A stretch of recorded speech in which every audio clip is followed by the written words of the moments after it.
Hello students, next एक छोटा सा टॉपिक है ये de Broglie explanation of Bohr second postulate. Bohr second postulate क्या था कि जो एंगुलर मोमेंटम ऑफ इलेक्ट्रॉन होता है ऑर्बिट के अंदर वो इंटीग्रल मल्टीपल ऑफ h/2π होगा। ठीक है, तो इसने डी ब्रोगली ने इसके अंदर क्या एक्सप्लेनेशन दी थी। डी ब्रोगली ने ऐसा अज्यूम किया था कि जो वेवलेंथ एसोसिएटेड विद इलेक्ट्रॉन होती है वो इंटीग्रल नंबर ऑफ वेवलेंथ होती है। ठीक है, और वो इक्वल होती है circumference of the orbit के।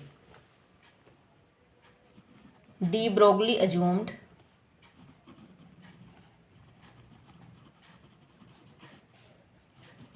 that the wavelength associated with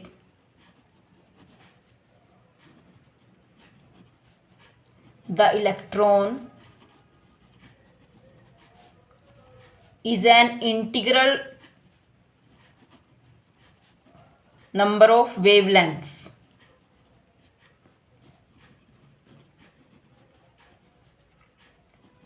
that is equal to circumference of orbit।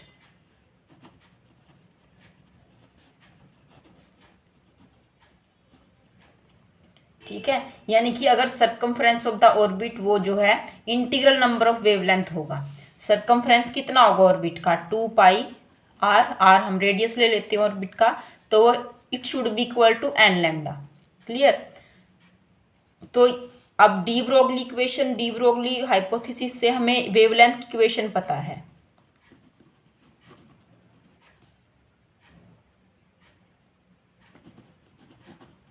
D Broglie hypothesis में क्या है कि लैम्डा इक्वल टू क्या होगा h/p। ठीक है, तो लैम्डा ही h/p के इक्वल है और यहाँ से हम लैम्डा की वैल्यू फाइंड आउट कर सकते हैं। तो दोनों को इक्वेट कर देंगे। 2πr should be equal to NH/p। ठीक है, यहाँ से लैम्डा की वैल्यू क्या आएगी, लैम्डा की वैल्यू 2πr/n। ठीक है, तो 2πr should be equal to n lambda and 2πr equal to NH/p। यानी हमने क्या किया है यहाँ पे, ये n एज इट इज और लैम्डा की वैल्यू h/p पुट कर दी। ठीक है,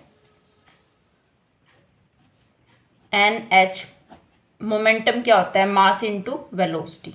ठीक है, तो यहाँ से mvr इक्वल टू NH/2π, इसको इक्वेशन को इस तरह से एडजस्ट कर सकते हैं। और mvr क्या होता है, एंगुलर मोमेंटम होता है। एंगुलर मोमेंटम को हम L से डिनोट करते हैं, L should be equal to NH/2π। तो यही बोहर का सेकंड पोस्टुलेट था। यानी हमने डी ब्रोगली हाइपोथेसिस से और ये जो हमने सेकंड पोस्टुलेट जो है बोहर का वो हमने यहाँ पे प्रूव किया है। ठीक है, सिर्फ क्या करना है, 2πr equal to n lambda. ठीक है, और 2πr lambda equal to h/p होगा। तो यहाँ लैम्डा की वैल्यू इसमें पुट कर दो, 2πr equal to NH/p, NH/mv। और mv को इधर मल्टीप्लाई करो, 2π को नीचे ले जाओ, NH/2π। तो यहाँ से आ जाएगा L should be equal to h/2π।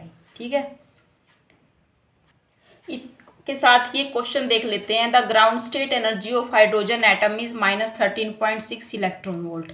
Find the kinetic energy and potential energy of electron in this state. ये हरियाणा बोर्ड में क्वेश्चन जो है आ जाता है कई बार। तो जो टोटल एनर्जी है वो कितनी गिवन है, -13.6 इलेक्ट्रॉन वोल्ट। ठीक है, अब टोटल एनर्जी होती है काइनेटिक प्लस पोटेंशियल। तो काइनेटिक एनर्जी हमारी यहाँ पे होती है नेगेटिव ऑफ टोटल एनर्जी।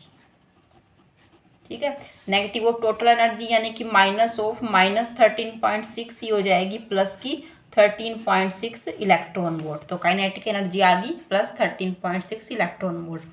अगर MCQ में आ जाए कि टोटल एनर्जी गिवन होती है और काइनेटिक पूछा तो हम क्या करेंगे, ये माइनस में गिवन होगी हमेशा, तो आंसर आ जाएगा पॉजिटिव में। पोटेंशियल एनर्जी क्या होती है, ये ट्वाइस ऑफ टोटल एनर्जी होती है। तो ये हो जाएगा 2 टाइम्स इंटू -13.6 यानी कि -27.2 इलेक्ट्रॉन वोल्ट। अब पोटेंशियल प्लस काइनेटिक करेंगे तो हमारे पास टोटल आ जाएगी -13.6 इलेक्ट्रॉन वोल्ट। तो इस तरह से ये क्वेश्चन करना है।